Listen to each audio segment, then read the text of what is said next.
সৎ আমল করা, সৎ কর্ম করা। যদি ঈমান আনা হয় আর সৎ কর্ম করা হয়, তাহলে আল্লাহ তাদেরকে জান্নাতুল ফেরদাউস দিবেন বলে কোরআন মাজিদে উল্লেখ করেছেন। আল্লাহ সুবহানাহু ওয়া তাআলা বলছেন, ওয়াল আসর, সময়ের কসম, ইন্নাল ইনসানা লাফি খুসর, নিশ্চয় মানুষ ক্ষতির মধ্যে নিমজ্জিত রয়েছে। ইল্লাল্লাযীনা আমানু ওয়া আমিলুস সালিহাত ওয়া তাওয়াসাউ বিল হক ওয়া তাওয়াসাউ বিস সাবর। তবে চারটি বৈশিষ্ট্য যে মানুষের মধ্যে আছে সে ক্ষতিগ্রস্ত নয়। কয়টি বৈশিষ্ট্য? চারটি। এক, যারা জেনে বুঝে ঈমান এনেছে, ঈমানের সাথে শিরক মিশ্রণ করেনি।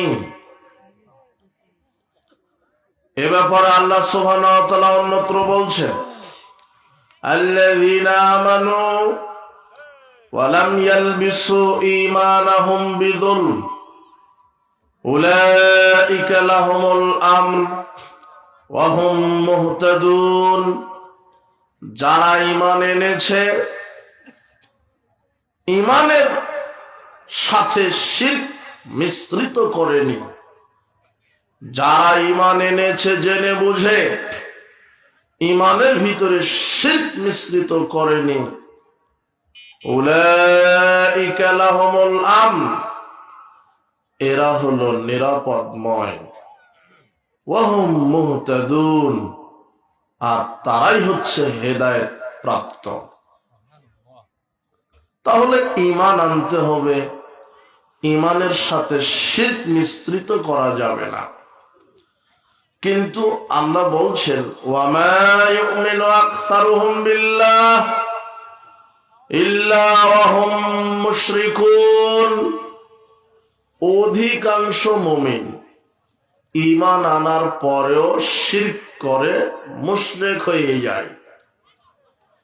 সাধারণ মানুষ শিরক তো করে, আল্লাহ বলছেন মুমিনেরাও শিরক করে। যারা আল্লাহকে বিশ্বাস করে তারাও আল্লাহর সাথে অন্যকে শরীক সাব্যস্ত করে। নবী করিম সাল্লাল্লাহু আলাইহি ওয়াসাল্লাম বলছেন, বাদিরু বিল আমাল ফিতানান কাকিতাইল লাইলিল মুসলিম ইউসবিহু আর-রাজুলু মুমিনান ওয়া ইউমশি কাফিরান। তোমরা অন্ধকার গাঢ় কালো রাত্রি আসার পূর্বেই, অন্ধকার গাঢ় কালো রাত্রির মতো ফিতনা আসার পূর্বেই তোমরা সৎ কর্ম করো।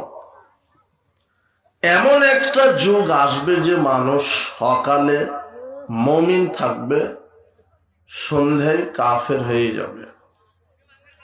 এমন একটা সময় আসবে সকালে মুমিন থাকবে, সন্ধ্যায় কাফের হয়ে যাবে, মুশরিক হয়ে যাবে।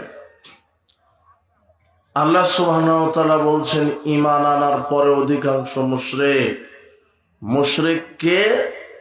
যা আল্লাহর সাথে অন্য কাউকে শরীক করে।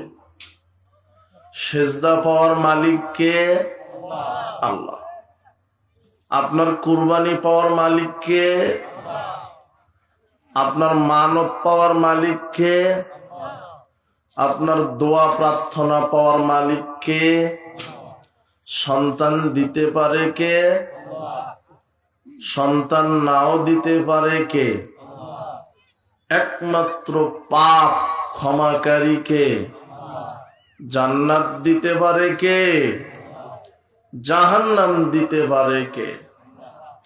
এখন যদি আপনি বলেন আল্লাহ তো এগুলি পারে, পীর সাহেবও পারে, আল্লাহকে তো সেজদা দেওয়া যায়, খানকা, মাজার, ওরস, দরগা, গাছ, পাথর, পীর এদেরকেও সেজদা দেওয়া যায়, তাহলে আপনি মুশরিক। কত মানুষ আছে যারা আল্লাহকে বিশ্বাস করে, আবার মাজার, খানকায় কুরবানি করে, মানত করে, তাহলে এরা ইমানের সাথে কি মিশ্রিত করেছে? শিরক। এজন্য আল্লাহ বলছেন প্রত্যেকটা মানুষ ক্ষতিগ্রস্ত। তবে যারা জেনে বুঝে ঈমান এনেছে, 1, 2, যারা সৎকর্ম করেছে, 3, যারা হকের দাওয়াত দিয়েছে, 4, যারা ধৈর্যের দাওয়াত দিয়েছে পরস্পর, এরা ক্ষতিগ্রস্ত নয়। আল্লাহ সুবহানাহু ওয়া তাআলা কোরআন মাজিদে বলছেন, যারা জেনে বুঝে ঈমান আনবে, আমলে সালেহ করবে, তাদের জন্য জান্নাতুল ফেরদাউস আপ্যায়ন করা আছে। তার মানে ঈমান এবং আমল, শিরক মুক্ত ঈমান আর বিদআত মুক্ত আমল। আল্লাহ কোরআন মাজিদে, হাদিসে জান্নাতে যেতে গেলে বেশি আমল করতে বলেননি। কোথাও পাবেন না আল্লাহ বলেছেন জান্নাত পেতে গেলে বেশি আমল করো। আল্লাহ বলেছেন জান্নাত পেতে গেলে সৎ আমল করো। কি আমল? সৎ আমল। দেখেন তো, যদি আপনি বেশি আমল করেন আর সেটা যদি সৎ না হয়, তাহলে ওই আমলের পরিণাম জাহান্নাম। আর যদি আপনি কম আমলই করেন, সেই আমলটা যদি সৎ হয়, তাহলে তার পরিণাম জান্নাত। কিভাবে? আল্লাহ সুবহানাহু ওয়া তাআলা বলছেন, ফামান কানা ইয়ারজু লিকাআ রাব্বিহ, যে ব্যক্তি তার রবের সাক্ষাৎ পেতে চায়। আপনি কি চান যে আমি আমার রবের সাথে সাক্ষাৎ করি? এটা কে না চায়, কিন্তু জোর করে করা যাবে না। আল্লাহর সাথে সাক্ষাৎ করতে গেলে আল্লাহ নিজে 2টা শর্ত দিয়েছে। কয়টা? 2টা। আল্লাহ বলছেন, ফামান কানা ইয়ারজু লিকাআ রাব্বিহ, কেউ যদি রবের সাক্ষাৎ চায়, ফালইয়ামাল আমালান সালিহা, সে যেন সৎ কর্ম করে। কি কর্ম? 1, 2, ওয়ালা ইউশরিক বিইবাদাতি রাব্বিহ আহাদা, আর তার রবের ইবাদত করতে গিয়ে তার রবের সাথে যেন অন্য কাউকে শরীক না করে। একমাত্র ইবাদত কার? প্রার্থনা কার কাছে? কুরবানি, সেজদা, দোয়া, প্রার্থনা একমাত্র কার কাছে? আল্লাহর কাছে। দোয়া যদি কবরে, খানকায়, মাজারে, পীরের উসিলায় চান, তাহলে দোয়াতে পীরকে শরীক করলেন, ইবাদতে পীরকে শরীক করা হলো। সন্তান যদি পীরের কাছে যান, তাহলে পীরকে শরীক করা হলো আল্লাহর সাথে। একমাত্র সন্তান চাইতে হবে কার কাছে? তাহলে আল্লাহ 2টা শর্ত দিলেন। কেউ যদি তার রবের সাক্ষাৎ চায়, তাহলে 1, সৎকর্ম করে, 2, ইবাদতের মধ্যে যেন শিরক না করে তার রবের সাথে। প্রথমে সৎকর্মটা বুঝেন। সৎকর্ম কি? সৎকর্ম আপনার যে এই আমলটা সৎ, এটা বুঝতে 3টা মানদণ্ড লাগবে। কয়টা? 3টা। 1, যেই ইবাদতটা করছেন এটা আল্লাহ প্রদত্ত হতে হবে, আল্লাহর পক্ষ থেকে দেওয়া হতে হবে, যেটা কোরআন হাদিসে আছে কিনা। 2, আর ওই আমলটা কোরআন হাদিসে আছে, আপনি করছেন, কিন্তু আমলটা একমাত্র আল্লাহকে খুশি করার জন্য করতে হবে। তিন, কোরআন হাদিসে আছে, কিন্তু ওই আমলটা একজন মানুষের তরিকায় করতে হবে। সেই মানুষের নাম মুহাম্মদ সাল্লাল্লাহু আলাইহি সাল্লাম। এই তিনটা শর্ত যদি আপনি পুরা করেন তাহলে সেটা সৎ আমল। যেমন সালাত আদায় করেন, সিয়াম পালন করেন, হজ করেন, কোরআন মাজিদ তেলাওয়াত করেন, দান সাদাকা করেন, এগুলি আল্লাহর পক্ষ থেকে দেওয়া নয় কি? দেওয়া। এখন তাহলে করেন, কিন্তু সালাত সিয়াম হজ যাকাত যদি আল্লাহকে খুশি না করে মানুষকে দেখাবার জন্য করেন তাহলে ওই সালাত আর সৎ হলো না। দান করলেন মানুষকে দেখাবার জন্য, ওই দান আর সৎ হলো না।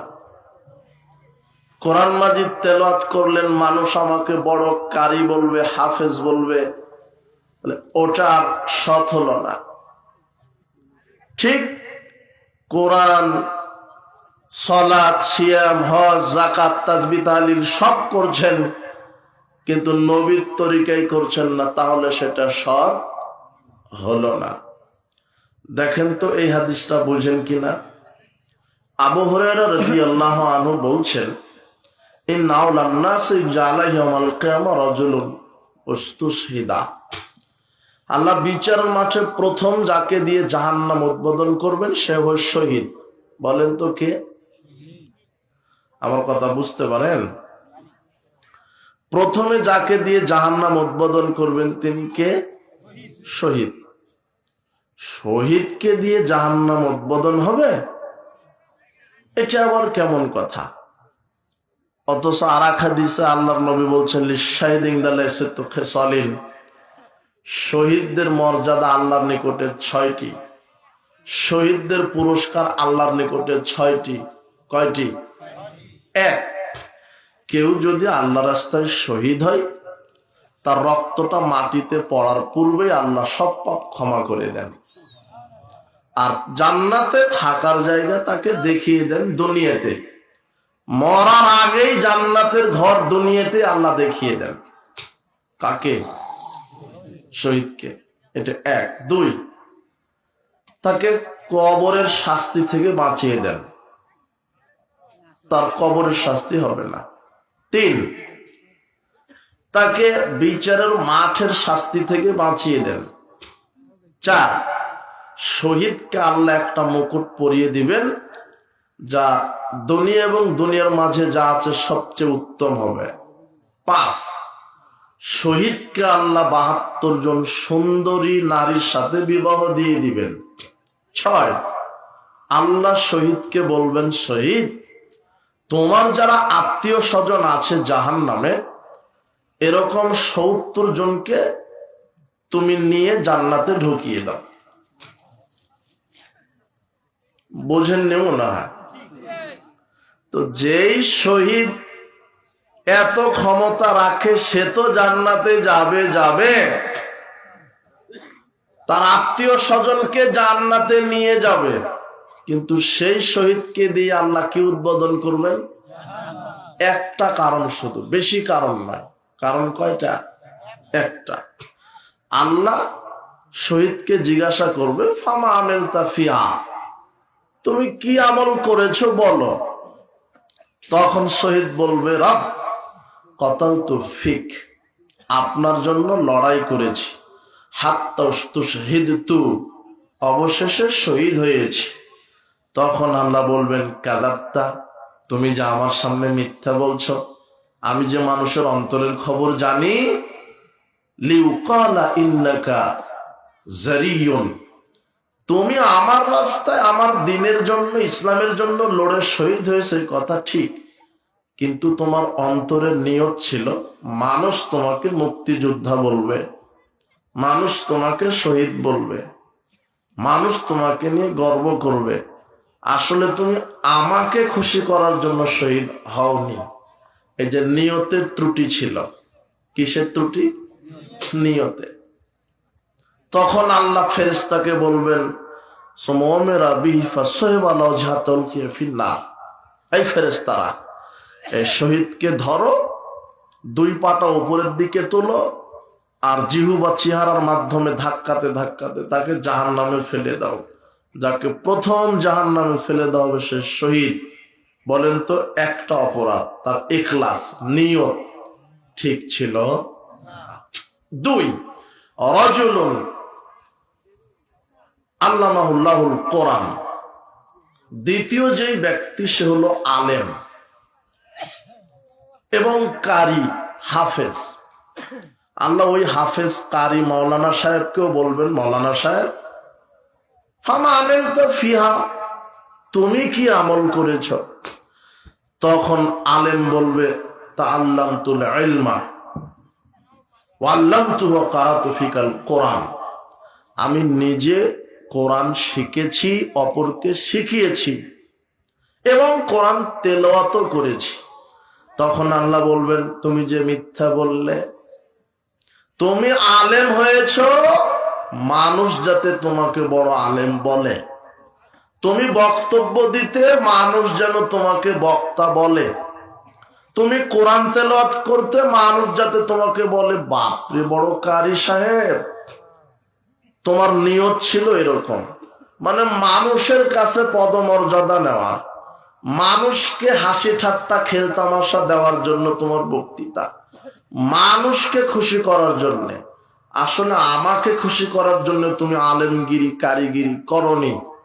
তখন আল্লাহ ফেরেশতাকে বলবেন এই আলেমকে মুখের মাধ্যমে টেনে হিঁচড়ে জাহান্নামে নিক্ষেপ করো। তিন, রাজুলুন সাল্লাল্লাহু আলাইহি ওয়া সাল্লাম মিন আসনাফিল মালি কুল্লি, ধনী মানুষ। তৃতীয় শ্রেণী যাকে দিয়ে জাহান্নাম উদ্বোধন হবে সে ধনী মানুষ, অনেক সম্পদের মালিক, ব্যাংক ব্যালেন্স, টাকা কড়ি, অর্থ সম্পদ, সোনা দানা, অনেক সম্পদ। এই ধনী মানুষকে আল্লাহ বলবেন তুমি কি আমল করেছ? তখন লোকটা বলবে আল্লাহ মা তারাকতু মিন সাবিলিন তুহিব্বু আইনফাকা ফিল্লাহ ফাকতু ফিহা লাক। আপনি যেখানে দান করতে বলেছেন আমি সেখানে দিয়েছি। তাফসীর মাহফিল হয়েছে 50,000 টাকা মেরে দিয়েছিলাম, জালসা হয়েছে 10,000 দিয়েছিলাম, সমাজে 1 কোটি টাকা দিয়ে মসজিদ করে দিয়েছি, ফকির মিসকিনকে প্রতি বছর কাপড় চোপড় দিয়েছি, তুমি যে পছন্দ করো তাই এগুলি করেছি। তখন আল্লাহ বলবেন কাযাবতা, তুমি মিথ্যা বলছো, তুমি এই জন্য এগুলি করেছ মানুষ যাতে করে তোমাকে দানবীর বলে। তুমি যার সাথে দান করে বলেছ মাওলানা সাহেব একটু মারহাবা দেন, অমুক 50,000 টাকা, মানে নিয়ত ছিল যে মানুষ ভাববে খুব বড় দানবীর। ফকির মিসকিনকে কাপড় দিয়েছে আর নিয়ত ছিল যে মানুষ বলবে না লোকটা খুব দানবীর। নিয়তটা যদি মানুষকে জানানোর জন্য হয় তাহলে তার থাকার জায়গা কোথায়? ফকির মিসকিনকেই দেন, সভা সমিতি জালসাতেই দেন, মসজিদ নির্মাণ করে দেন, একমাত্র কাকে খুশি করার জন্য করতে হবে? আল্লাহ। তো এখন আপনি কি বলবেন যে কোরআন মাজিদ তেলাওয়াত, কোরআন হেফজ করা, বক্তৃতা দেওয়া, শহীদ হওয়া, দান করা এগুলি সৎ আমল না খারাপ আমল? এগুলি করে জাহান্নামে গেল কেন? তার মানে এগুলিও খারাপ আমল যদি ইখলাসটা ঠিক না থাকে। কথা বুঝেছেন? বহু মানুষ এগুলি অপরাধে জাহান্নামে যাবে। আল্লাহ নবী বলছেন আমি সবচেয়ে যেটা ভয় করি সেটা ছোট শিরক। সাহাবীরা বলছেন কি ছোট শিরক? ইন্না খাফু আলাইকুমুশ শিরকুল আসগার। আল্লাহ নবী একদা বক্তব্য দিতে গিয়ে বলছেন আমি সবচেয়ে যেটা ভয় করি সেটা ছোট শিরক। তখন সাহাবী বলছেন মা হুয়া শিরকুল আসগার, আল্লাহ নবী ছোট শিরক কি? তখন বলছে ক্বালা রিয়া, লোক দেখানো আমল। কি দেখানো আমল? লোক দেখানো আমল। হাজী সাহেব হজ করে এসে বলছেন আমার নামের আগে আলহাজ লিখলি না কেন? মাহফিলি বাতিল। কি ক্ষমতা? আপনার প্রধান অতিথি বলছে আমি আলহাজ, এটা লিখতে হবে না? যে মানুষকে জানানোর জন্য হজ করে ওকে দিয়ে জাহান্নাম প্রথম উদ্বোধন হবে। যে মানুষকে দেখাবার জন্য দান করে ওকে দিয়ে জাহান্নাম প্রথম উদ্বোধন হবে। হাজী মাওলানা হাফেজ এদেরকে দিয়ে প্রথম জাহান্নাম উদ্বোধন হবে যদি ইখলাস ঠিক না থাকে। উপস্থিত বৈঠকের মুসলিম দিনী ভাই বোন, নবী করিম সাল্লাল্লাহু আলাইহি ওয়াসাল্লাম বলছেন, আমি সবচেয়ে যেটা ভয় করি উম্মতের উপরে ছোট শিরক। এর এখন হজ উমরা হয়ে গেছে ফ্যাশন, টাকা থাকলে উমরা করা যায়। কাবা ঘরে গিয়ে আরাফার মাঠে গিয়ে তোয়াফের সময়তে সেলফি উঠিয়ে বলছে যে এই যে এসেছি, মানে দেখাচ্ছে যে ও এসেছে, মানে এটা একটা ফ্যাশন হয়ে গেছে হজ উমরা, মানুষকে দেখাবার জন্য।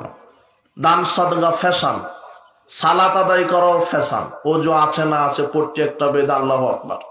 খুব বড় একটা নেতা, ভোট লাগবেই, ও ফরজ পড়ে না, জানাজে উপস্থিত, এসে ওখানে ভোটের ক্যানভাস করে চলে গেল, আর ওযুই জানা নাই। বর্তমানে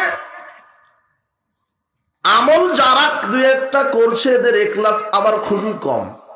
এই জন্য আমল করে জাহান্নামে যাবেন যদি ইখলাস ঠিক না থাকে। এই জন্য যা কিছু করছেন কাকে খুশি করার জন্য, গোপনে করার চেষ্টা করবেন। যা কিছু করছেন গোপনে, দান সাদাকা। হজ করতে গেছেন, উমরা করতে গেছেন, যান, মানুষকে অত বলতে হবে কেন? নফল সিয়াম রেখেছে, একটু পর পর বলছে না আপনারাই খান, আমি সিয়াম আছি। বুঝলি না? ওর নিয়তটা যে মানুষ জানুক যে বাপরে সিয়াম রাখে, মানে নিয়ত যদি এরকম থাকে, আপনি সিয়াম রেখেছেন বলতে পারেন, মনে করেন আপনি সিয়াম রেখেছেন, আমি বারবার বলছি নেন খান খান, আপনি হ্যাঁ বলতে পারেন যে না ভাই আমি সিয়াম আছি, ঠিক আছে।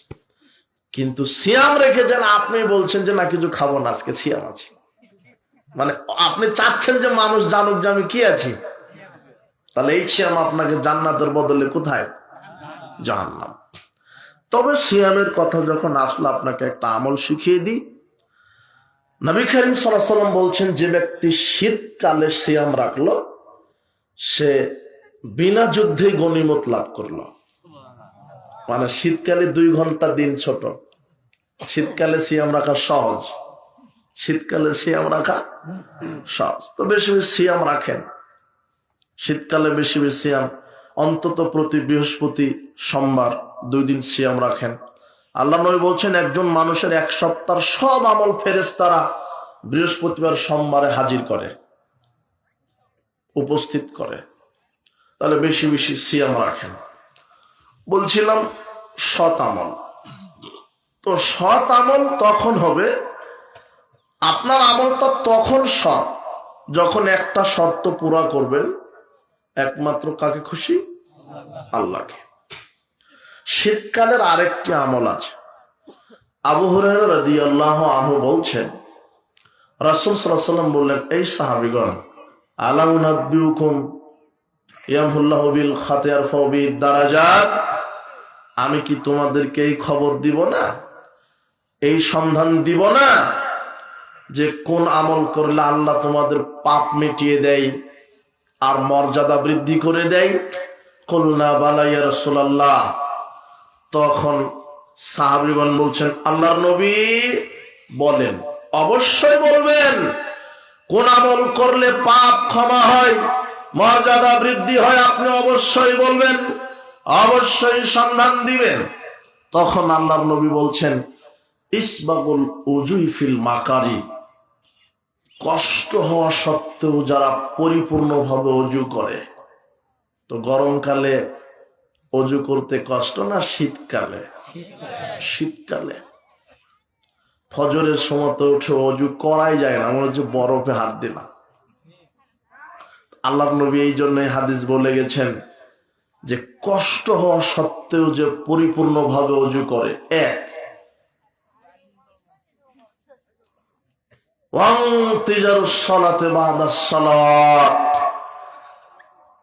ওয়াক্তের সালাত আদায় করে আর এক ওয়াক্তের জন্য প্রস্তুতি নেই।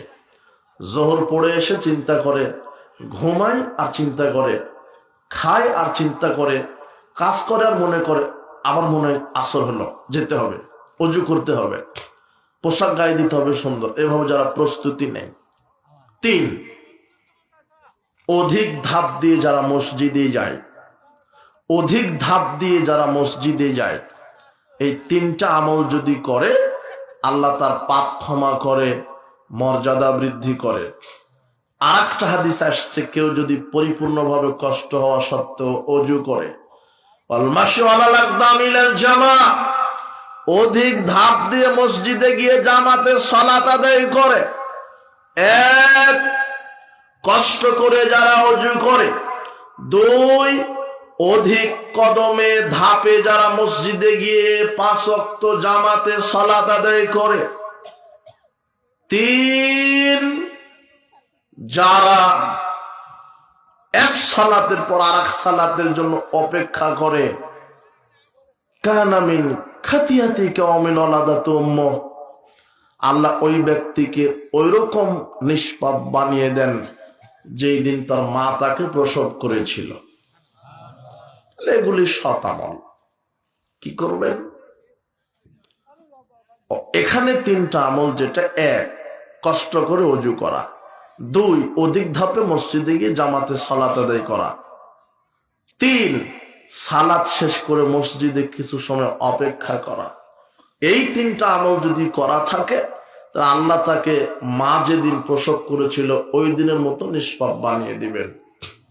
আপনি মসজিদে সালাত আদায় করে মনটা ছটফট করছে যে একটু স্টলে বসতে হবে, মনটা ছটফট করছে একটু গিবদের আড্ডায় বসতে হবে, না, মসজিদের সাথে একটু বেশি সময় দেন, মসজিদের সাথে একটু বেশি সময় দেন। মসজিদে সালাম ফিরানোর পরে, সালাতের পরে মসজিদে সালাম ফেরানোর পরে তাসবিহ তাহলিল জিকির আজগার করেন, সালাম ফেরানোর পরে তাসবিহ তাহলিল জিকির আজগার করেন। চট করে উঠে চলে যায়েন না। আল্লাহর নবী বলছেন, যারা সালাত শেষ করে মসজিদে কিছু সময় বসে জিকির আজগার তাসবিহ তাহলিল করে, আল্লাহ তাদেরকে ওই দিনের মতো নিষ্পাপ বানায় যেই দিন তার মা তাকে প্রসব করেছিল। তো আপনি সালাত শেষ করে কি আমল করবেন? সালাম ফিরিয়ে কি আমল করবেন? সালাম শেষ করে বলবেন আল্লাহু আকবার, আস্তাগফিরুল্লাহ, আস্তাগফিরুল্লাহ, আস্তাগফিরুল্লাহ, আল্লাহুম্মা আনতাস সালাম ওয়া মিনকাস সালাম, তাবারাকতা ইয়া যাল জালালি ওয়াল ইকরাম। একজন দরিদ্র লোক, টাকা কড়ি কিছু নাই, একেবারে বেদুইন, নিথর, দুর্বল লোক এসে বলছেন, গ্রাম্য লোক, বেদুইন লোক এসে বলছেন, আল্লাহর নবী, ধনীদের নেকি তো বেশি, আমরা গরিব মানুষ সালাত আদায় করি, সিয়াম পালন করি, ধনীরাও সালাত সিয়াম আদায় করে, কিন্তু ধনীরা যে হজ করে, উমরা করে, আমরা যে করতে পারি না, তাহলে কি ধনীরাই নেকি বেশি নিবে? আমাদের নেকি কম হয়ে গেল। তখন আল্লাহর নবী বলছেন, একটা আমল তোমাকে শিখিয়ে দিই। কি? প্রত্যেক ফরজ সালাতের পরে সুবহানাল্লাহ 10 বার বলো, আলহামদুলিল্লাহ 10 বার বলো, আল্লাহু আকবার 10 বার বলো, আল্লাহ তোমাকে কবুল হজের নেকি লিখে দিবে। প্রত্যেক ফরজ সালাতের পরে সুবহানাল্লাহ 33 বার বলো, আলহামদুলিল্লাহ 33 বার বলো, আল্লাহু আকবার 34 বার বলো, আল্লাহ তোমাকে হজের নেকি লিখে দিবে। জিহাদে ফান্ডে দান করলে নেকি লিখে দিবে, জিহাদ ফান্ডে সহযোগিতা করলে যেই নেকি হয়, হজ করলে যেই নেকি হয়, আল্লাহ তোমাকে সেই নেকি লিখে দিবে। দুটোই বুখারীর হাদিস। 10 বার করে বললো একই ফজিলত, 33 বার করে বললো একই ফজিলত হজের দিকে, তবে আরেক দিকে আরেকটা ফজিলত 33 বার করে বললে আল্লাহ বলছেন ওই ব্যক্তির পাপ যদি সমুদ্রের ফেনা তুল্য হয়, আল্লাহ সব পাপ ক্ষমা করে দিবে। বলছিলাম সৎ আমল জান্নাতে যাওয়ার সহজ মাধ্যম। বেশি আমল করলে জান্নাত হবে এরকম কোরআন হাদিসে নেই, সৎ আমল করলে জান্নাত হবে এই কথা কোরআন হাদিসে আছে। বেশি আমল করে কি করবেন যদি রাসূলের তরিকায় না হয়?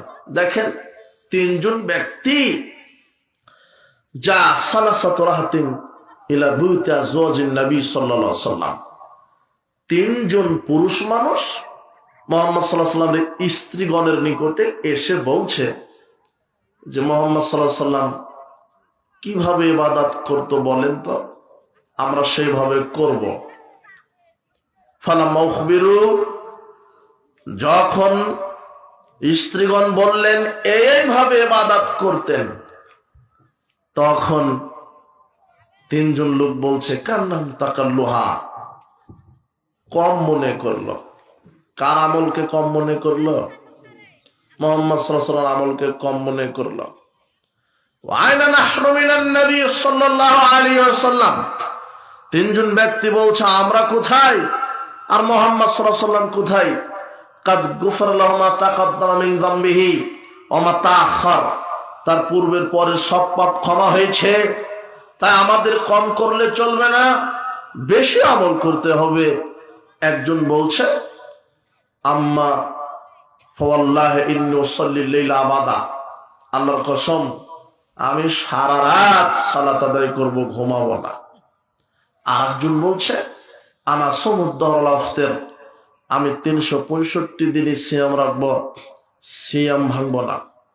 তৃতীয় জন বলছে আনা তাজিলুন নিসা ফালা তাজাওয়াজু আবাদা, বিবাহই করব না, বিবাহ করলে বাচ্চা হবে, ব্যবসা করতে হবে, দিনমজুরি কাজ করতে হবে, ইবাদতের সময় পাবো না, ঝামেলাই করব না।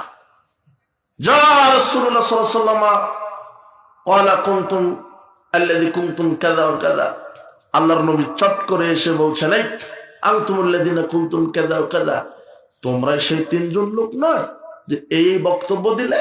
তো হ্যাঁ। তখন আল্লাহর নবী বলছেন শোনো, ওয়াল্লাহি আল্লাহর কসম, ইন্নী আখশাকুম লিল্লাহি ওয়া আত্তাকুম লাহু, আকাশের নিচে জমিনের উপর আমি সবচেয়ে বেশি পরহেজগার, সবচেয়ে বেশি আল্লাহ ভীরু। আমি মুহাম্মদ সাল্লাল্লাহু আলাইহি ওয়াসাল্লামের চাইতে বড় আল্লাহ ভীরু পরহেজগার মানুষ কেউ নেই। লাকিন্নী আসুমু আফতির, এরপরও আমি সিয়াম রাখি, সিয়াম ছেড়ে দিই, প্রতিদিন রাখি না, যদিও আমি পৃথিবীর মধ্যে সবচেয়ে পরহেজগার। ওয়াসাল্লি আরকুবু, আমি রাতে সালাত আদায় করি আবার ঘুমিয়ে যাই, সারা রাত সালাত আদায় করি না। আনা তাজাওয়াজুন নিসা, আমি বিবাহ করেছি, তোমার মতো একটা স্ত্রী নয়, আমার 9টা আছে, 9টা স্ত্রী। ফামান রাগিবা আন সুন্নতি ফালাইসা মিন্নি, কেউ যদি ইবাদত করে আর আমি মুহাম্মদ সাল্লাল্লাহু আলাইহি ওয়াসাল্লামের মতো যদি না করে তাহলে সে আমার উম্মত নয়। বুঝেননি মনে হয় কথা? তাহলে ইবাদত বেশি করে হবে না, ইবাদত কম হোক, কার মতো হতে হবে? রাসূলের। 5063 নম্বর হাদিস, এটা বুখারী। এবারে বুখারীর আর একটা হাদিস আছে 1397। একজন বেদুইন লোক এসে বলছেন দুল্লানি আলা আমালিন ইজা আমালতু দাখালতু জান্নাহ, আল্লাহর নবী একটা আমল বলেন যে আমল করলে জান্নাত হবে। আল্লাহর নবী একটা আমল বলেন যে আমল করলে জান্নাত হবে। তখন আল্লাহর নবী জান্নাতে যাওয়ার সহজ আমলগুলি বলে দিলেন। লক্ষ্য করুন, তাআবুদুল্লাহ, আল্লাহর ইবাদত করো, লা তুশরিক বিশাইআ, তার সাথে শরীক করো না, তুকিমুস সালাতাল মাফরুজা, ফরজ 5 ওয়াক্ত সালাত আদায় করো, ওয়া তাসুমু রমাদান, রমাদানের সিয়াম রাখো, ওয়া তুআদ্দু যাকাতাল মাফরুজা, সামর্থ্য থাকলে ফরজ যাকাত দাও। এই কয়েকটা আমল যখন আল্লাহর নবী বললেন, লোকটা বলছেন ওয়াল্লাহি, আল্লাহর কসম, লা আযীদু আলা হাযা, আল্লাহর নবী আপনি যা বললেন এর বেশি করব না, যতটুক বলেছেন ততটুক। ফালামা ওয়াল্লাহ, এই কথা বলে লোকটা চলে যাচ্ছে। আল্লাহর নবী তখন বলছেন সাহাবীগণ, মান সাররাহু আয়ানজুর ইলা রাজুলিন মিন আহলিল জান্নাহ ফালানজুর ইলা হাযা, দেখো তোমাদের মধ্যে কেউ যদি জান্নাতি ব্যক্তিকে নগদ দেখে শান্তি তৃপ্তি পেতে চাও, ওই যে হেঁটে যাচ্ছে ওই লোকটা জান্নাতের মেহমান। লোকটা কিন্তু বেশি আমল করতে চায়নি, রাসূল যতটুক দিয়েছে ততটুক। এই জন্য আমল রাসূলের তরিকায় অল্প হলেও জান্নাত, এটা ছোট্ট আমল হলেও জান্নাত হবে যদি রাসূলেরটা হয়। কেমন করে? রাসূল সাল্লাল্লাহু আলাইহি ওয়াসাল্লাম এক বৈঠকে বলছেন, সাহাবীদেরকে বলছেন, এই শোনো, কেউ যদি আজানের পরে 2 রাকাত সালাত আদায় করে, যখনই কেউ যদি ওযু করে, ওযুর পরে যদি 2 রাকাত সালাত আদায় করে, আর আজান হওয়ার পরে যদি 2 রাকাত সালাত আদায় করে সে লোকটা জান্নাতে প্রবেশ করবে। এই হাদিসটা বেলাল শুনেছে। কে শুনেছে? বেলাল। তো মুহাম্মদ সাল্লাল্লাহু আলাইহি সাল্লাম একদা জান্নাতে ঢুকে গেছে স্বপ্নে। আল্লাহর নবী ফজরের সালাতের পরে বেলালকে ডেকে বলছেন, বেলাল, মা সাবাকতানি ইলাল জান্নাহ, কি করে আমার আগে জান্নাতে দেখছি তুমি জুতা পায়ে দিয়ে হাঁটো। মা দাখালতুল জান্নাতা কাত্তু ইল্লা খাশখাশাতাকা আমামি, যখনই জান্নাতে ঢুকি তখনই তোমার জুতার শব্দ, তুমি হাঁটছো, কি আমল করেছো? তখন বেলাল বলছে, আল্লাহর নবী, ইজা আযানতু কাত্তু সাল্লাইতু রাকাতাইন, আমি যখনই আজান দিই তখনই 2 রাকাত সালাত আদায় করি। ওই আসাবানি হাদাসান কাত্তু তাওয়াজ্জাতু ওয়া আলিয়া লিল্লাহি রাকাতাইন, যখনই আমার ওযু নষ্ট হয় তখন ওযু করে আল্লাহকে খুশি করার জন্য 2 রাকাত সালাত আদায় করি। আপনি যে বলেছিলেন, আপনি যে শিখিয়ে দিয়েছিলেন আমল, তাই আমি 2টা আমল করি।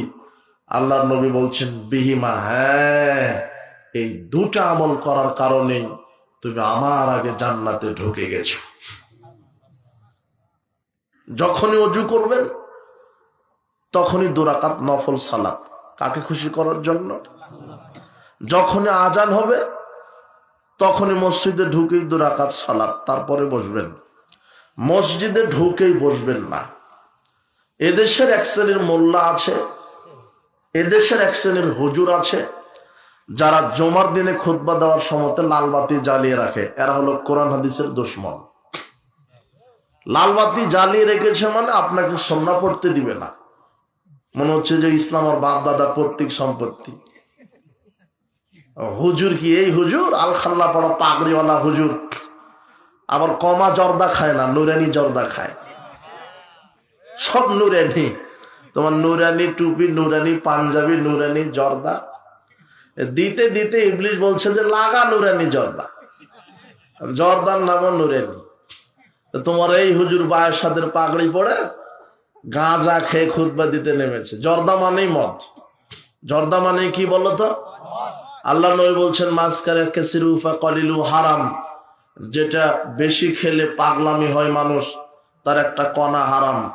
তোমার হুজুর তো পানের সাথে 1 গ্রাম 2 গ্রাম জর্দা খায়। ওই হুজুরকে 100 গ্রাম খাইয়ে দেখো, বাড়িতে বউকে মা ডাকবে গিয়ে, আর সূরা ফাতিহা তেলাওয়াত করতে পারবে না। তো জর্দা খেয়ে খুতবা দিতে উঠেছে আর লাল বাতি জ্বালিয়ে রেখেছে। মানে ও এত বড় হুজুর, পাগড়িওয়ালা হুজুর, ওর এত বড় ডিগ্রি, আর এত বড় ভাবে খুতবা দিচ্ছে, ওই সময় সুন্নাহ পড়তে দিবে না, নিষেধ। অথচ পৃথিবীর মধ্যে সর্বশ্রেষ্ঠ মহামানব, সবচেয়ে পরহেজগার, সবচেয়ে আল্লাহ ভীরু, সর্বশ্রেষ্ঠ মানুষ, সর্বশ্রেষ্ঠ চরিত্র আখলাকের মানুষ, এই মানুষটা খুতবা দিচ্ছেন। দাখালা রাজুলুন ইয়াউমাল জুমআ, এক ব্যক্তি জুমার দিনে মসজিদে প্রবেশ করলেন। ওয়ান নবী সাল্লাল্লাহু আলাইহি ওয়াসাল্লাম ইয়াখতুব, ওই সময়তে খুতবা দিচ্ছেন মুহাম্মদ সাল্লাল্লাহু আলাইহি ওয়াসাল্লাম। লোকটা ঢুকেই বসে পড়েছে। আল্লাহর নবী খেয়াল করলেন, এই আর সাল্লাইতা, সালাত আদায় করেছ? লোকটা বলছেন, লা, না করিনি। কুম, দাঁড়াও, সল্লি রাকাতাইন, 2 রাকাত সালাত আদায় করো, তারপরে বসো। মুহাম্মদ সাল্লাল্লাহু আলাইহি ওয়াসাল্লাম খুতবা দেওয়াকালীন সালাত চলে, আপনার জর্দাখুর হুজুর খুতবা দেওয়ার সময়তে সালাত চলে না। হুজুর কত বড় শয়তান, কথা বুঝেননি মনে হয়। তোমার হুজুরকে হাদিস পড়তে বলে, হাদিস বুখারীর 931 নম্বর হাদিস। বলছিলাম জান্নাতে যাওয়ার সহজ উপায়, আজান যখন হবে কয় রাকাত সালাত? 2 রাকাত। ওযু যখনই করবেন 2 রাকাত সালাত।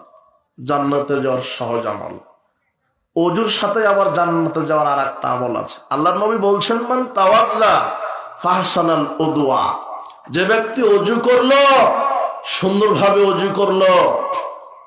সুম্মা ক্বাল, ওযু করার পরে বলল, আশহাদু আল্লা ইলাহা ইল্লাল্লাহ ওয়াহদাহু লা শারীকা লাহু ওয়া আশহাদু আন্না মুহাম্মাদান আবদুহু ওয়া রাসূলুহু। ওযু শেষে যদি এই দোয়া যে কোনো নারী, যে কোনো পুরুষ বলে, ফুতিহাত লাহু আবওয়াবুল জান্নাতি সামানিয়া, আল্লাহ ওই নারী পুরুষের জন্য জান্নাতের 8টি দরজা খুলে দেন।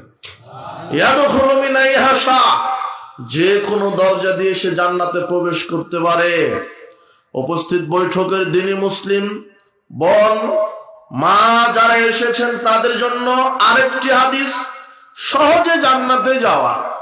আনাস রাদিয়াল্লাহু আনহু বলছেন, রাসূল সাল্লাল্লাহু আলাইহি ওয়াসাল্লাম বললেন, যখন কোন মহিলা ইদা সাল্লাত খামসাহা, 5 ওয়াক্ত সালাত আদায় করে, সামাত শাহরাহা, রমাদানের সিয়াম পালন করে, ওয়াসানাত ফারজাহা, লজ্জাস্থানের হেফাজত করে, ওয়াতাত বালাহা, স্বামীর খেদমত করে, ইন্নাল মারআতা, যখন কোন মহিলা, নিশ্চয় কোন মহিলা যখন 4টা কাজ করবে।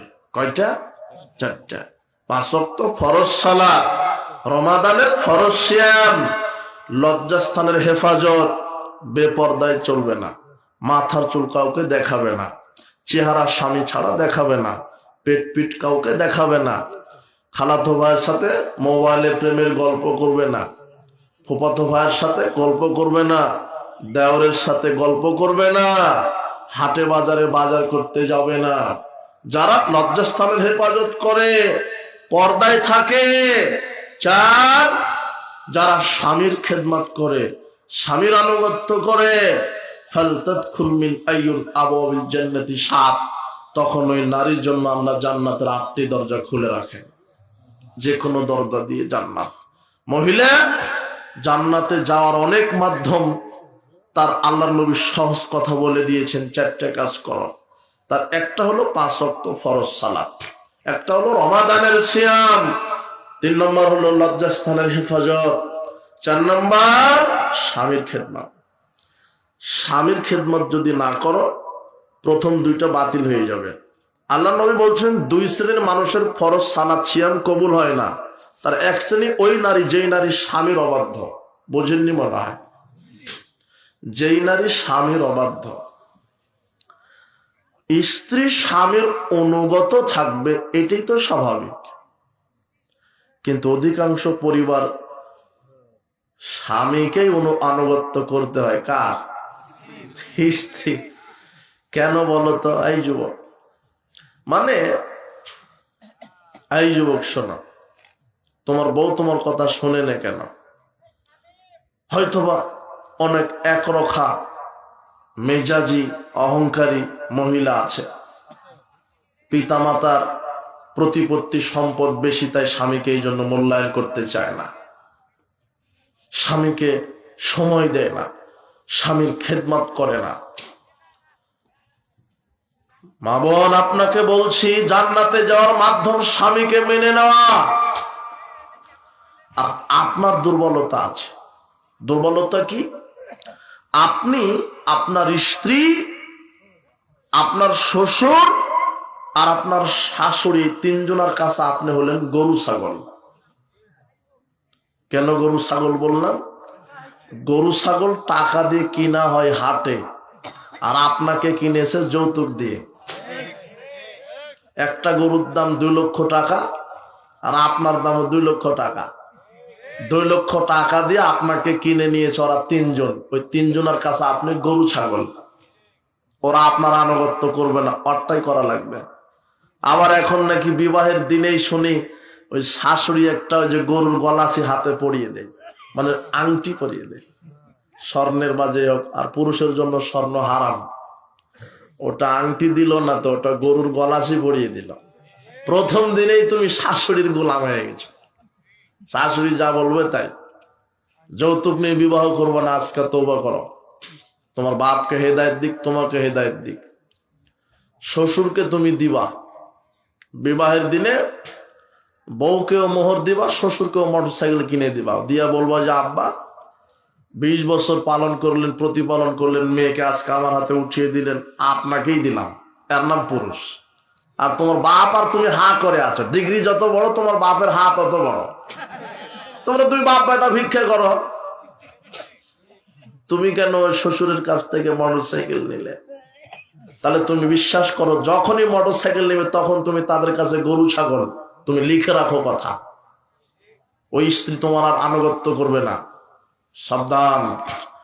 উপস্থিত বৈঠকের মা বোন, আপনাকে বলছি, স্বামীকে মেনে নিতে হবে। হাগল হোক, পাগল হোক, ছাগল হোক, যেই হোক, স্বামীর আনুগত্য করে জান্নাত।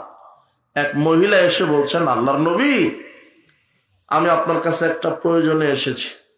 আল্লাহর নবী কোনো কথা ছাড়াই বলছে, আজাতু জাওজিন আনতি, এই মহিলা, তোমার কি স্বামী আছে? কালাত নাম, বলছে হ্যাঁ আছে। কাইফা আনতি লাহু, তুমি তোমার স্বামীর জন্য কেমন? মহিলা বলছে, মালুল্লাহ মাজাস্তান হো, আমি ভালোই খেদমত করি, কিন্তু আমার স্বামী আমাকে তেমন মূল্যায়ন করে না। তখন আল্লাহ নবী বলছেন, ফাংজুরি আইনান্তি মিনহু, অপেক্ষা করো, ধৈর্য ধরো, তুমি তোমার স্বামীকে রেখে কোথায় যাবে? ফাইন্নামা হুয়া জান্নাতুকা ওয়া নারুকা, স্বামী তোমার জান্নাত জাহান্নামে যাওয়ার কারণ। স্বামীকে কষ্ট দিয়ে, স্বামীর অবাধ্যতা দেখিয়ে জান্নাত হবে না। ওই মহিলার জন্য জান্নাতের 8টি দরজা খোলা, যেই মহিলা স্বামীর আনুগত্য করে। মনে থাকবে না? থাকবে। আর সবচেয়ে বেশি স্বামীর আনুগত্য করেছে পৃথিবীতে একজন নারী, যার নাম খাদিজা রাদিয়াল্লাহু আনহা। বলেন তো কে? খাদিজা রাদিয়াল্লাহু আনহার স্বামীর খেদমত আল্লাহর কাছে এত পছন্দ যে আল্লাহ সুবহানাহু ওয়া তাআলা জিবরাইলকে বলছেন, জিবরাইল, তুমি মুহাম্মদ সাল্লাল্লাহু আলাইহি ওয়াসাল্লামের কাছে গিয়ে একটা সুসংবাদ দিয়ে আসো। কি? তো জিবরাইল তখন মুহাম্মদ সাল্লাল্লাহু আলাইহি ওয়াসাল্লামের নিকটে এসে বলছেন, মুহাম্মদ, ওই যে আপনার স্ত্রী খাদিজা আসছে, যা আপনাকে প্রায় দিনই গারে হেরাতে খাবার নিয়ে এসে আপনার খেদমত করে, ওই যে হাতে আজকেও খাবার নিয়ে আসছে। মানে মুহাম্মদ সাল্লাল্লাহু আলাইহি ওয়াসাল্লাম যখন গারে হেরাতে ইবাদতে ছিলেন ওহী নাজিলের পূর্বে, তখন খাদিজা রাদিয়াল্লাহু আনহা প্রায় দিনই খাবার নিয়ে আসতেন। পাহাড় থেকে গারে হেরা 30 ফিট উঁচা, ওটা সাধারণ শক্তিশালী পুরুষও উঠা খুব কষ্ট। সেই জায়গাতে খাদিজা রাদিয়াল্লাহু আনহা প্রায় দিনে উঠে খাদ্য দেন, খাদ্য পৌঁছে দেন স্বামীর কাছে। আল্লাহর কাছে এটা এত খুশি, আল্লাহ এত সন্তুষ্ট হয়েছেন। জিবরাইল এসে মুহাম্মদ সাল্লাল্লাহু আলাইহি ওয়াসাল্লাম বলছেন, মুহাম্মদ, ওই যে খাদিজা আসছে, আপনার স্ত্রী, হাতে ভাত তরকারি আছে, আসলে বলবেন আমি তো সালাম দিলাম, আল্লাহ সালাম দিয়েছে খাদিজাকে। আর আরেকটা সুসংবাদ দিবেন, আল্লাহ জান্নাতে এত দামি ঘর রেডি করেছেন, সেটা শুধু খাদিজার জন্য। এটা কেন?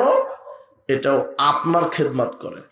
এই মহিলা, স্বামী বোকা হোক, স্বামীর খেদমত করে জান্নাত। স্বামীকে কষ্ট দিলে হজ তাহাজ্জুদ কবুল হবে না। অনেক নারী তাহাজ্জুদ মিস দেয় না, কিন্তু স্বামীকে খেদমত করতে চায় না, তাহাজ্জুদ পড়ে, স্বামীকে সহ্য হয় না। পানি চেয়েছে গরম, ঠান্ডা পানি ঠ্যাক করে মেরে দিল। অবাক। ভাত কোথায়? বলছে যে ওখানে আছে, নিয়ে খাও। আপনি রাত 12টায় মেহমান নিয়ে গেছেন, আপনাকে হুঁশ পাও না? হুঁশ রাত 12টা, মানে আপনি এখন ভয় আর মেহমানে নিয়ে যেতে পারেন না। কথা বুঝে নিব না, কিছু বলতেও পারেন না, আপনি যখন গরু ছাগল হয়ে গেছেন। আবু মুসা আল-আশআরী রাদিয়াল্লাহু আনহু বলছেন, সৎ আমল জান্নাতে যাওয়ার সহজ পথ। আল্লাহ নবী বলছেন, ইন্না ফিল জান্নাতি গোরাফান, জান্নাতে একটা প্রাসাদ আছে, জান্নাতে একটা দামি প্রাসাদ আছে। যেই জান্নাতের ভিতর থেকে বাহির, বাহির থেকে ভিতর দেখা যায় টকটকে ঝকঝকে জান্নাত। যেই জান্নাতের বাহির থেকে ভিতর, ভিতর থেকে বাহির দেখা যায় টকটকে জান্নাত। এত দামি জান্নাত আছে, 4টা আমল করলে এই জান্নাত যে কোনো মানুষ পাবে। এক, লিমান আলানাল কালাম, যার মুখের ভাষা নরম। খবরদার মানুষের সাথে কড়া ভাষায় কথা বলবেন না, কাউকে ক্ষমতা দেখাবেন না। কাউকে টাকা পয়সার গরম দেখাবেন না। টাকা পয়সার গরম দেখিয়েছিল কারণ, বলেন তো কে? কারণের এলাকার লোক বলছে, আরে তোর তো অনেক টাকা, একটু দান সাদকা কর না। ও বলছে, যাক আমার সব টাকা আমি কাউকে দিব না। তখন আল্লাহ এত নারাজ হলেন যে কারণের অর্থ সম্পদ মাটির নিচে একেবারে পুঁতে দিলেন, এখন বিশাল দরিয়া হয়ে গেছে। টাকা পয়সার গরম দেখাবেন না, ক্ষমতা দেখিয়ে সমাজে চলবেন না, কাউকে লাঠি চার্জ করবেন না, মুখ দিয়ে কষ্ট দিবেন না, ক্ষমতা দেখিয়ে মানুষের উপর অত্যাচার করবেন না। আপনার নেতা 45 মিনিট সময় পায়নি, চলে গেছে। মনে হয়েছিল বাংলাদেশের গরু, ছাগল, হাঁস, মুরগি, সাপ, বেজি সব আওয়ামী লীগ, কিন্তু যখন পালালো খেল নাই কাছে। কথা বুঝেননি মনে হয়? আল্লাহ বলছেন যে আমি ফেরাউনের মতো শক্তিশালী নেতার কিয়ামত পর্যন্ত তৈরি করব না। কার মতো? ফেরাউন। ওই ফেরাউনকে আল্লাহ ডুবাতে ডুবাতে পটকা মাছের মতো পেট ফুলে মেরে দিয়েছে কে? তুমি তো ছলি মূল্যে 2 দিন ডায়রিয়া দিলে তোমাকে আর চিনাই যায় না। মশারি ছাড়া তুমি ঘুমাতে পারো না, তুমি আবার কিসের ক্ষমতা দেখাবা? তুমি 1 সেকেন্ড ক্ষমতা দেখাবেন না, 1 সেকেন্ড ক্ষমতা দেখাবেন না। চাঁদাবাজি শুরু করেছ মানে, লুটতরা শুরু করেছ মানে, তুমি কি দেখাচ্ছ? ও 17 বছর খেয়েছে, ও ক্ষমতা থেকে খেয়েছে, দুর্নীতিবাজ, ঠিক আছে। তুমি ক্ষমতায় না যেতেই যে চাঁদাবাজি শুরু করেছ, তুমি তো আরো খারাপ, আরো হারামখোর। বাপ বেটা ভিক্ষা করে খাও, রেল স্টেশনে যাও, বদরগঞ্জ বাজারে যাও, বাপ বেটা এবং পাতো সবাই দিবে। তাও চাঁদাবাজি করো না, জুলুমবাজি করো না, ভ্যান চালক দোকানদারকে রাইফেল গুলি ধরে চাঁদাবাজি করো না। সাবধান। মুখের ভাষা যার নরম তার জন্য দামি জান্নাত, বুঝেছেন মনে হয়? মুখের ভাষা নরম করবেন, মানুষের সাথে হাসি মুখে কথা বলবেন। 1 2 অভুক্তকে খাদ্য খাওয়াবেন। অভুক্তকে কি খাওয়াবেন? খাদ্য। এটাই তো পারবেন না যদি বাড়ির স্ত্রী যদি বেকা হয়। দুপুর 12টায় নিয়ে যেতে পারবেন না, রাত 2টায় মেহমান নিয়ে যেতে পারবেন না। আর স্ত্রী যদি আবু তালহার মতো হয়, কার মতো? আবু তালহার রাদিয়াল্লাহু আনহু। দেখো 1 মিনিট দেখো, আল্লাহর নবী বসে আছে, এক ক্ষুধার্ত লোক এসে বলছেন, আল্লাহর নবী আমি ক্ষুধার্ত। আল্লাহর নবী বললেন, যাও তো আমার বাড়িতে খবর নাও খাবার আছে কিনা। খবর নিয়ে দেখে পানি ছাড়া খাবার নেই। তখন চলে এসেছে। আবু তালহা রাদিয়াল্লাহু আনহু বলছেন, আল্লাহর নবী এই ক্ষুধার্ত লোককে আপনি অনুমতি দিলে আমার বাড়িতে নিয়ে যাব। আবু তালহা নিয়ে গেলেন। আবু তালহা মেহমানকে নিয়ে গিয়ে স্ত্রীকে বলছেন, স্ত্রী খাবার রেডি করো। তখন স্ত্রী বলছে, দেখো আমাদেরই না খেয়ে থাকতে হবে, ছেলে মেয়ের জন্য 2-4টা রুটি অথবা 2-4টা খেজুর আছে, ওটা মেয়ে ছেলে মেয়েদের খাওয়িয়ে ঘুমিয়ে দিব বলে রেখেছি। আপনি মেহমান নিয়ে এসেছেন, আচ্ছা ঠিক আছে। আবু তালহা বলছে, তাহলে ছেলে মেয়েকে বাতি জ্বালিয়ে ঘুমিয়ে দাও, আর 2টা বা যেই 4টা খেজুর আছে রেডি করো। প্লেটে রেডি করলেন, ছেলে মেয়েকে ঘুমিয়ে দিলেন। 1 হাতে বাতি, 1 হাতে প্লেট। মেহমানের কাছে এসে বলছেন, আবু তালহা বলছেন যে আপনি খানা শুরু করেন। মেহমান বলছে, আপনি খানা শুরু করেন। এখন আবু তালহা চিন্তা করছে, মাত্রই 2-4টা খেজুর, একটা নিলেই তো কম হয়ে যাবে, মেহমানের আর পেট ভরবে না, এখন আমি কিভাবে কি করি। আবু তালহা তখন খেজুর নেওয়ার ভান করে বাতিটা নিভিয়ে দিয়েছে। ঘর এখন অন্ধকার। আবু তালহা বাটিতে প্লেটে হাত দেয়, ঠক করে শব্দ হয়, কিন্তু খেজুর উঠিয়ে নেয় না। একটা খেজুর উঠিয়ে নিলে মেহমানের আর পেট ভরবে না, বুঝেননি মনে হয়? মেহমানও মনে করছে যে আমার সাথেই খাচ্ছে।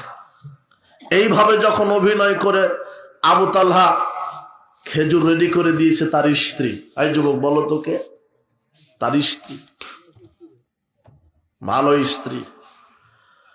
আবু তালহা এইভাবে যখন মেহমানকে পেট পুরে খাওয়িয়ে দিলেন, ফজরের সালাতের পরে আবু তালহাকে আল্লাহর নবী বলছেন, আবু তালহা তোমরা স্বামী স্ত্রী যে অভিনয় করে মেহমানকে পেট পুরে খাইয়ে দিয়েছ, আল্লাহ আরশ থেকে তোমাদের এই আমল দেখে হেসে ফেলেছেন, জান্নাত ওয়াজিব হয়ে গেছে। তো মেহমানকে ক্ষুধার্তকে খাওয়ালে জান্নাত হয়, প্রতিবেশী যারা বিধবা আছে, এতিম অসহায় আছে, আল্লাহ নবী বলছেন ওই ব্যক্তি মুমিন নয় যে নিজে পেট পুরে খায় আর প্রতিবেশী ক্ষুধার্ত থাকে। আপনি মুমিন নন। বিধবার খোঁজ নিবেন, এতিমের খোঁজ নিবেন, প্রতিবেশী পাড়া প্রতিবেশীর খোঁজ নিবেন। আপনাকে এই উপদেশ পরামর্শ দেওয়া থাকলো, জান্নাতে টকটকে ঝকঝকে ঘর, যে অভুক্তকে খাদ্য খাওয়াই। 1 নাম্বার কি? মুখের ভাষা নরম। 2 নাম্বার ক্ষুধার্তকে কি? খাদ্য দেওয়া। 3 তাবা সিয়াম, নফল সিয়াম রাখবেন। 4 সল্লুবিন লাইল নাসু নিয়াম, মানুষ যখন ঘুমায় তখন সালাতে অভ্যস্ত হবেন। রাত 12টায়, 1টায়, 2টায়, 3টায় এটা কমপক্ষে ওযু করে 2 রাকাত সালাত আদায় করে একটু কান্নাকাটি করেন। মানুষের কাছে চাইলে তার কাছে যেয়ে চাইতে হয়, তাই নয় কি? কিন্তু আল্লাহর কাছে চাইতে গেলে তার কাছে যেতে হয় না।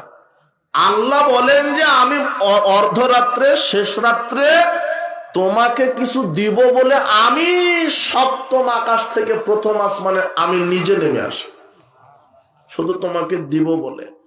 মায়াদুনি ফাস্তা জীবালাহু, এসে ডাকতে থাকেন, কে আমাকে ডাকে, আমি তার ডাকে সাড়া দিব। মায়াসালুনি ফাউতিয়াহু, কে আমার কাছে কিছু চায় আমি তাকে দিয়ে দিব। ভাই ফরজানহু, কে কোন বিপদে আছে, ঋণগ্রস্ত আছে, কেস কাবারিতে আছে, বিপদ সংকটে আছে, আমাকে ডাকো, আমি তার বিপদ সংকট থেকে মুক্ত করে দিব। রাতে আল্লাহকে ডাকার একটু অভ্যস্ত করেন। পূর্বের নবীদের সৎ লোকদের আমল ছিল রাতে ডাকা। তাকে? আল্লাহকে। এই সৎ কর্মগুলি আপনি করবেন। সৎ কর্ম জান্নাতে যাওয়ার সহজ আমল, এই সৎ কর্মগুলি আপনি করেন। ফরজ 5 ওয়াক্ত সালাত তো থাকবেই, রমাদানের সিয়াম তো ফরজ থাকবেই, সামর্থ্য থাকলে যাকাত তো দিবেন, সামর্থ্য থাকলে হজ তো করবেন।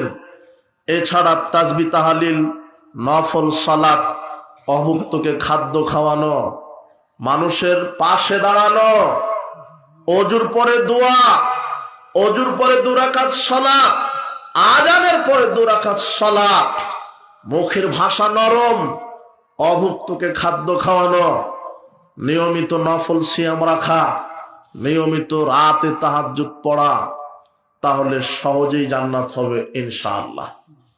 আজকে আপনাদের প্রতি বিশেষ নসিহত থাকবে, যে কোনো মূল্যে 5 ওয়াক্ত ফরজ সালাত, 5 ওয়াক্ত ফরজ সালাতের সাথে আপোষ করবেন না। 1, যে কোনো মূল্যে হালাল পবিত্র রুজি, যে কোনো মূল্যে। হারাম খেয়ে জান্নাতে যাওয়া যাবে না। আল্লাহর নবী বলছেন লা ইয়াদখুলুল জান্নাতা জাসাদুন গুযিয়া বিল হারাম, ওই দেহ জান্নাতে যাবে না যেই দেহ হারাম খাদ্য দ্বারা গঠিত হয়েছে। তাহলে সুদ, ঘুষ, চাঁদাবাজি, দুর্নীতি, মাদক সেবন করবেন না। যুবক, তুমি তওবা করো, আল্লাহ তোমাকে হেদায়েত দান করুন। কোনদিন মাদক, বিড়ি, সিগারেট, জর্দাগুল মুখে দিবে না। কোনদিন সুদ খাবে না, ঘুষ খাবে না, চাঁদাবাজি, সন্ত্রাস করবে না।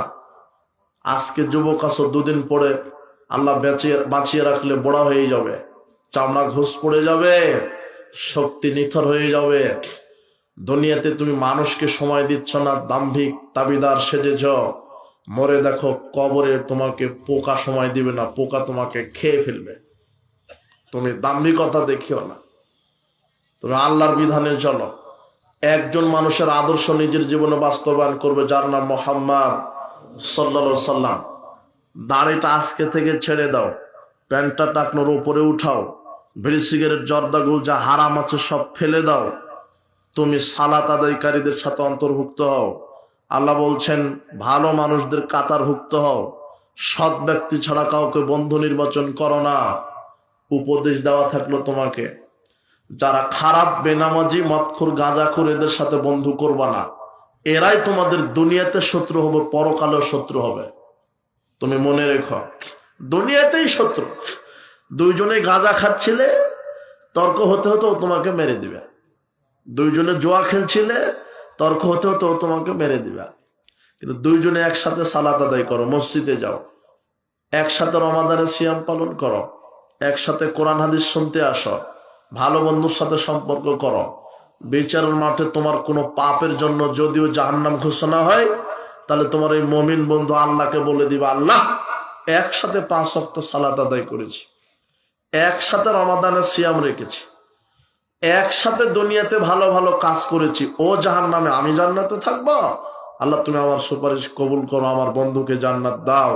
আল্লাহ বলবেন, যাও তোমার মুমিন বন্ধুর সুপারিশ কবুল করে তোমাকেও জান্নাত দিয়ে দিলাম। মুমিন বন্ধুর সাথে ঘোরো। তোমার বন্ধু যদিও বিড়ি সিগারেট জর্দা গুল খায়, সকালে বলো, বন্ধু এগুলি ছেড়ে দাও, এগুলি ছেড়ে না দিলে তোমার সাথে আমার বন্ধুত্ব আজ থেকে বাতিল। বন্ধু সালাত আদায় করো, না হলে তোমার সাথে বন্ধুত্ব বাতিল। আর মনে রেখো, কোন ছেলে বন্ধুর মেয়ে বন্ধু দুনিয়াতে থাকে না, থাকবে না। কোন মেয়ে বন্ধুর ছেলে বন্ধু থাকবে না। ছেলের বন্ধু ছেলে, বলো তো কে? মেয়ের বান্ধবী মেয়ে। তো বয়ফ্রেন্ড গার্লফ্রেন্ড কথাটাই মিথ্যা, হারাম, ওগুলি চলবে না। লুচ্চামি নষ্টামি বেহায়াপনা চলবে না। জান্নাত হবে ইনশাল্লাহ। 5 ওয়াক্ত সালাত, রমাদানের সিয়াম, হালাল ইনকাম, হালাল রুজি। 4 কাবিরা গুনাহ থেকে বিরত থাকো। মানুষকে ঠকানো, মিথ্যা কথা বলা, গীবত করা, মানুষের হক নষ্ট করা। 5 যার নাম মানুষ তার সাথে ভালো আচরণ করো।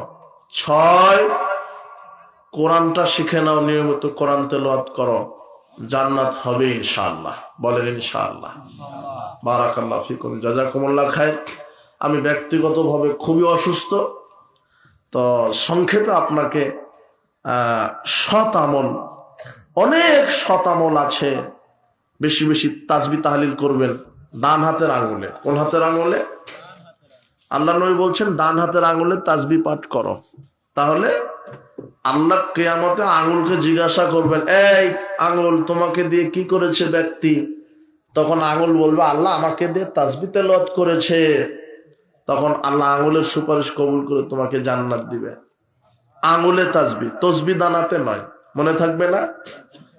এই নিয়মিত কোরআন তেলাওয়াত, সূরা ইখলাস পড়বেন, 3 বার পড়লে গোটা কোরআন খতমের নেকি। 10 বার যদি সূরা ইখলাস পড়েন, তাহলে জান্নাতে একটা একেবারে দামি প্রাসাদ আল্লাহ নির্মাণ করে দিবেন। এগুলি সৎ আমল। এগুলি সৎ আমলের লিস্ট সারা রাত বললে ফুরাবে না। জান্নাতে যাওয়ার অনেক আমল আছে, আল্লাহর নবী বলে দিয়েছেন। এই জন্য কোরআন মাজিদ তেলাওয়াত করবেন, দান সাদকা করবেন, তাসবিহ তাহলিল করবেন, প্রতিবেশীর উপকারে আসবেন, মানুষের উপকারে আসবেন, অনেক সৎকর্ম আছে। আচ্ছা, কয়েকটা জিজ্ঞাসা আসছে, কয়েকশো আসছে না, অল্প আর দিয়ে না। যে মাদ্রাসাগুলোতে বিদআত শিক্ষা দেওয়া হয় সেগুলোতে দান করা যাবে কি? হারাম, কাবিরা গুনাহ। যে মাদ্রাসা মসজিদে বেদাত চাষ হচ্ছে সেগুলোতে সহযোগিতা করা হারাম। ওখানে দান করলে আপনার ফরজ নফল ইবাদত কবুল হবে না। যে মুসলিম নরনারীরা হারাম খায়, যেমন জর্দা খায়, বিড়ি সিগারেট, তাদের দান করা যাবে কি? দানের টাকা দিয়ে জর্দা বিড়ি কিনে খায়। যদি নিশ্চিত হন ওই করে, তাহলে করেন না। আর বিড়ি সিগারেট খাচ্ছে কিন্তু অসহায় ফকির মিসকিন, জীবিকা নির্বাহের জন্য সহযোগিতা করেন।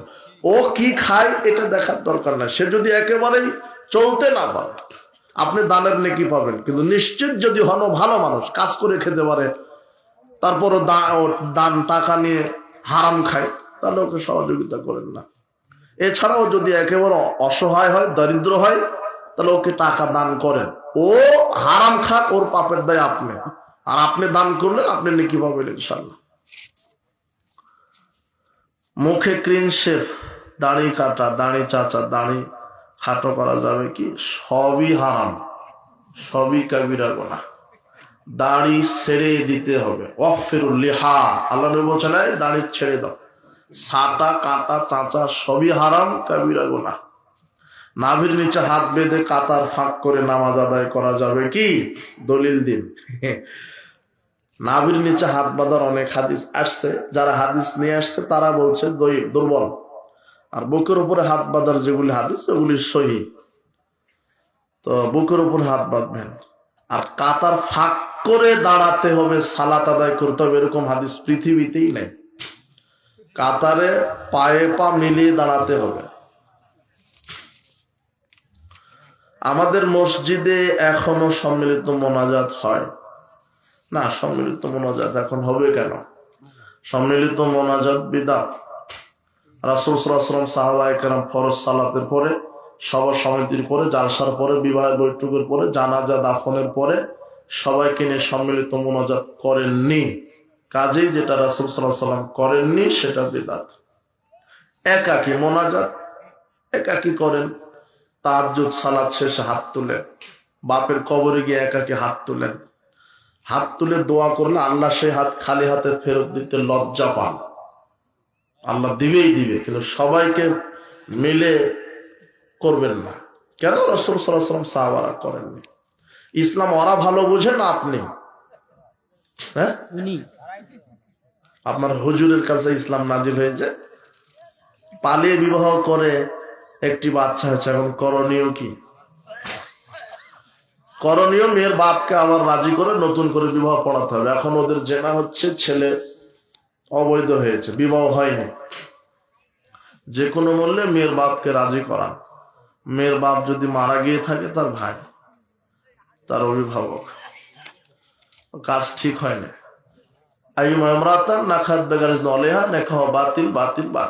আল্লাহ নবী বলছেন, কোন নারী যদি তার পিতার অনুমতি ছাড়াই বিবাহ করে, সেই বিবাহ কি? বাতিল। এটা আল্লাহর নবীর কথা। আজকে অনেক যুবক যুবতী ভুল ভ্রান্ত পথে আছে। এই কাজ করো না। মেয়ের বাপের অনুমতি নিয়ে বিবাহ, না হলে বিবাহ বাতিল। বেনামাজিকে সালাম দেওয়া যাবে কি? যাবে না। বাহিরের চুল কিছু টাকার বিনিময়ে অনেক মহিলারা কাজ করে, কতটুকু জায়েজ? হারাম। চুল বিক্রি করা হারাম। মানুষের শরীরের যে কোনো অঙ্গ প্রত্যঙ্গ বিক্রি করা হারাম। যে কোনো অঙ্গ প্রত্যঙ্গ বিক্রি করা হারাম।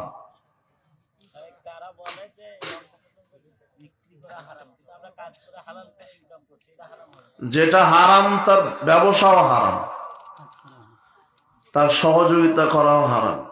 একজন নিয়মিত মুসল্লি ফজরের সালাত ইচ্ছাকৃতভাবে প্রতিদিন বাড়িতে আদায় করে, সে কি মুনাফিক হবে? টাটকা মুনাফিক, খাঁটি মুনাফিক। প্রত্যেককেই 5 ওয়াক্ত সালাত মসজিদে জামাতে আদায় করতে হবে, এটা ফরজ। নারায়ে তাকবীর বলা যাবে কি? নারায়ে বলা যাবে না, লিল্লাহে তাকবীর, আল্লাহর জন্য তাকবীর। নারায়ে বললে তাকবীরের আগুন, নার মানে আগুন।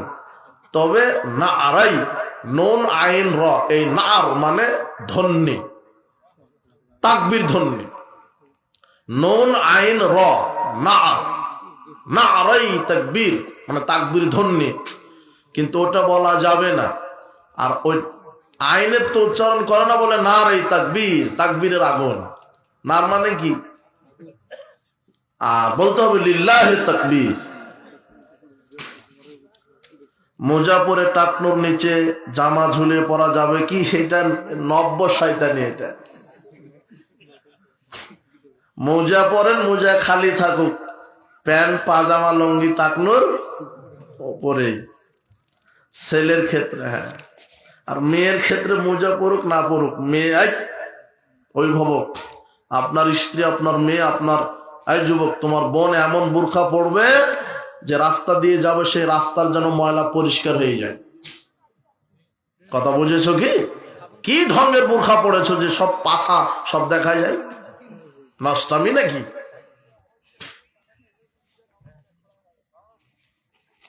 বোরখার মধ্যে এখন শয়তানি, ফ্যাশন বোরখা হয়েছে, ঢিলাঢালা বোরখা, ঢিলাঢালা পোশাক, যাতে মাটি একেবারে শেষরে যায়। বুঝেন কি? শেষরা এরকম পোশাক পরাই দিবেন, কাপুরুষতার পরিচয় দিয়েন না।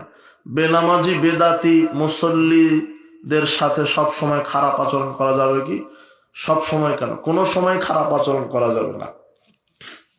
যতই বেদাতি হোক, মুশরিক হোক, ইহুদি হোক, খ্রিস্টান হোক, যার নাম মানুষ তার সাথে ভালো আচরণ মনে থাকবে কি? ওই বেদাতির সাথে খারাপ আচরণ করবেন কেন? ও না বুঝে, না জেনে অথবা অন্য কোনো কারণে বেদাত করছে, তার সাথে ভালো ভাষায় কথা বলেন, আচরণ করেন। আর ইসলাম লাঠি তরবারে দিয়ে প্রতিষ্ঠা হয়নি, সৎ চরিত্র আচরণ দিয়ে প্রতিষ্ঠা হয়েছে। ওদের সাথে ভালো আচরণ করেন, তবে ওদেরকে ওইভাবে সম্মান সালাম করার প্রয়োজন নেই। তাদের সাথে মিশেন, কথা বলেন, ওদেরকে দাওয়াত দেন, না দিলে ওরা হেদায়েত পাবে কোথা থেকে? ভোগ বিলাসের জন্য পণ্য কিনতে কর্জ বিনিময় করা যাবে কি? ভোগ বিলাসের জন্য নাকি? যতটুক প্রয়োজন না নিলেই না, যতটুক আপনার প্রয়োজন না নিলেই না, ততটুকের জন্য আপনি কর্জ নিয়ে কোনোভাবে চলতে পারেন।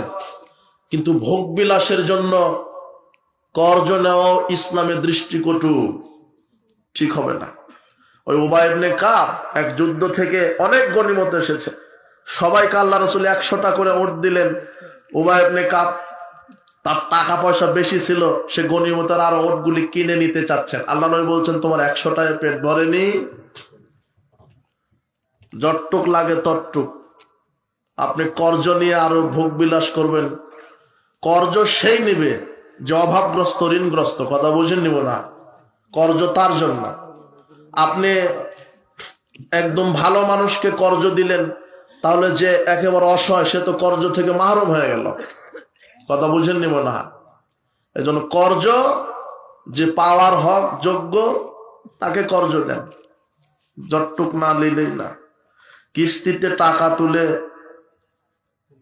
শোধ না করে মারা গেলে তার জানাজা পড়া যাবে কি? জানাজা হবে, কিন্তু কোন আলেম ওলামা পরেশগার লোক পড়াবে না। সাধারণ মানুষ কোনোভাবে জানাজা জানে, জানাজা করে দাফন করবে। ঋণগ্রস্ত, কাবিরা গুনাহগার, এদের জানাজা পরেশগার ব্যক্তি, বড় আলেম ওলামা পড়াবে না। আল্লাহর নবীর কাছে ঋণগ্রস্ত কেউ জানাজা আসলে তিনি বলতেন, সুদ পরিশোধ করার কেউ কি জিম্মেদার আছে? যদি বলে না, তখন তিনি বলতেন, আমি গেলাম, তোমরা সাধারণ কেউ পড়িয়ে নাও। কথা বুঝেছেন? ঋণগ্রস্ত, কাবিরা গুনাহগার, বড় আলেম পরেশগার লোক পড়াবে না। মসজিদের আলেম খতিব এরা পড়াবে না। সাধারণ জনগণ কোনোভাবে জানে, সে জানাজা করে দাফন করে রাখবে। ফ্রি ফায়ার খেলা, পাবজি খেলা, বিভিন্ন গেমস খেলা হারাম, কাবিরা গুনাহ। জুয়া খেলা। কিস্তিতে যে কোনো পণ্য নেওয়া যাবে কি?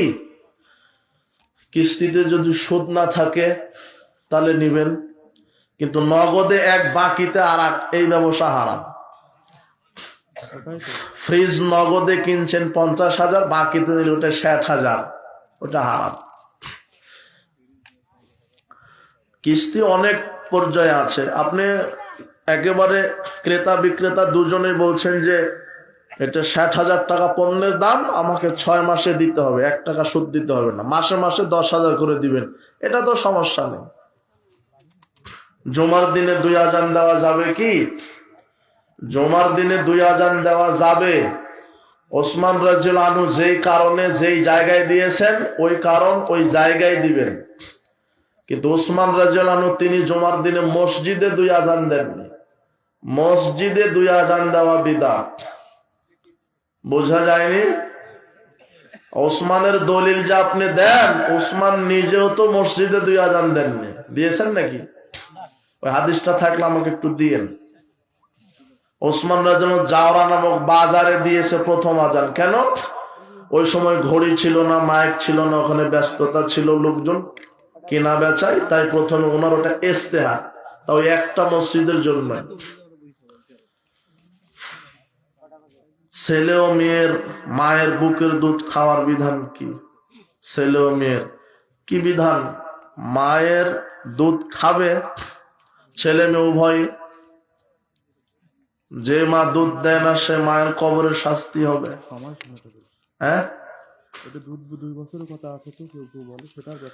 ওটা হলো দুধ মা প্রমাণের জন্য।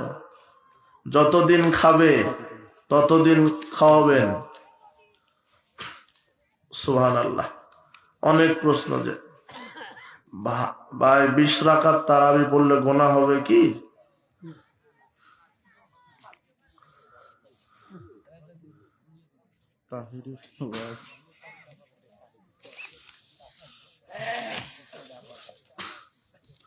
আমাদের গ্রামের অনেক মহিলারা এক বাড়িতে চুল।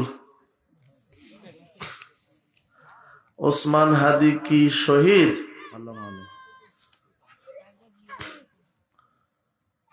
রাসূল সাল্লাল্লাহু আলাইহি ওয়াসাল্লাম বলছেন, শহীদুশ শুহাদা হামজা ইবনে আব্দুল মুত্তালিব, শহীদদের সর্দার হামজা ইবনে আব্দুল মুত্তালিব। অরাজুলুন, ওই ব্যক্তিও, কামা ইলা ইমামুন জায়ের, স্বৈরাচারী শাসকের সামনে দাঁড়ালো, আমারাহু ওয়া নাহাহু, সৎ কাজের আদেশ করলো, অসৎ কাজের নিষেধ করলো। স্বৈরাচারী শাসক ফাকাতালাহু, তাকে হত্যা করলো, সেও হামজা ইবনে আব্দুল মুত্তালিবের সাথে থাকবে। এখন যদি ওসমান হাদি অন্যায়ের বিরুদ্ধে লড়ে, স্বৈরাচারী শাসকের বিরুদ্ধে লড়ে, এই মাধ্যমে যদি শহীদ হয়ে যায়, আল্লাহ তাকে শহীদের মর্যাদা দান করুন, দোয়া রাখি।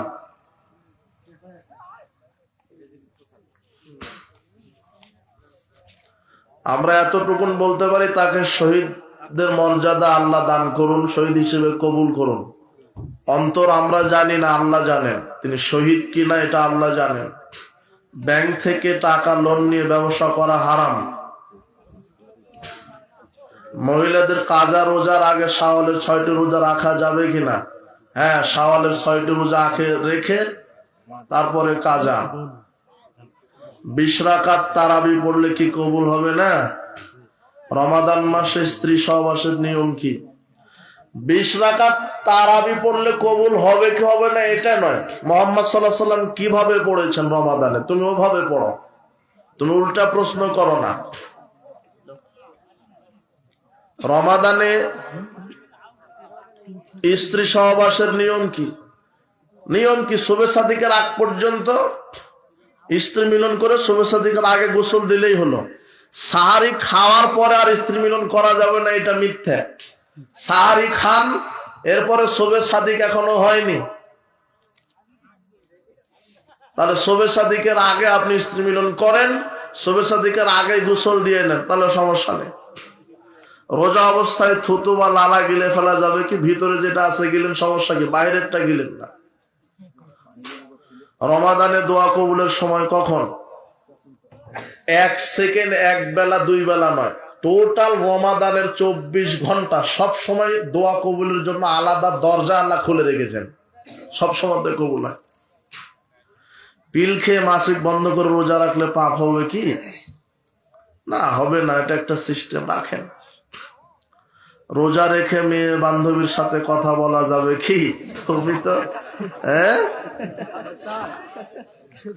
তুমি কি বলো?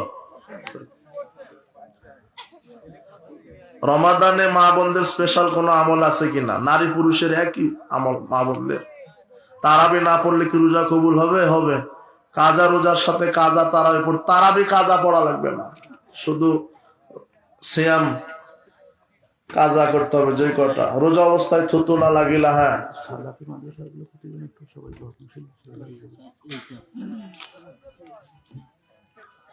না, 12টা পার হয়ে গেছে। কি এটা? ঢাকা থেকে চাকরি ছাড়ার মনে হয়েছে দোকানে নাকি বাকি ছিল? চাকরি ছাড়ার পর মনে হচ্ছে দোকানে বাকি ছিল 200 টাকা, দেওয়া হয়নি, এখন কি দান করা যাবে? চাকরি ছিল, ও যখন চাকরি করা অবস্থায় 200 টাকা, ওই লোকের সাথে আর সাক্ষাৎ হয় না, যোগাযোগ হয় না নাকি? ওই 200 টাকা দিতে গেলে আবার 2000 খরচ হবে। হ্যাঁ, কারো মাধ্যমে পাঠানোর চেষ্টা করেন। কোন দিনী ভাই যদি ঢাকাতে যায়, তার মাধ্যমে, ফোনের মাধ্যমে, এখন তো প্রযুক্তির সময়, বিকাশে বা কোনো অবস্থাতেই হচ্ছেই না।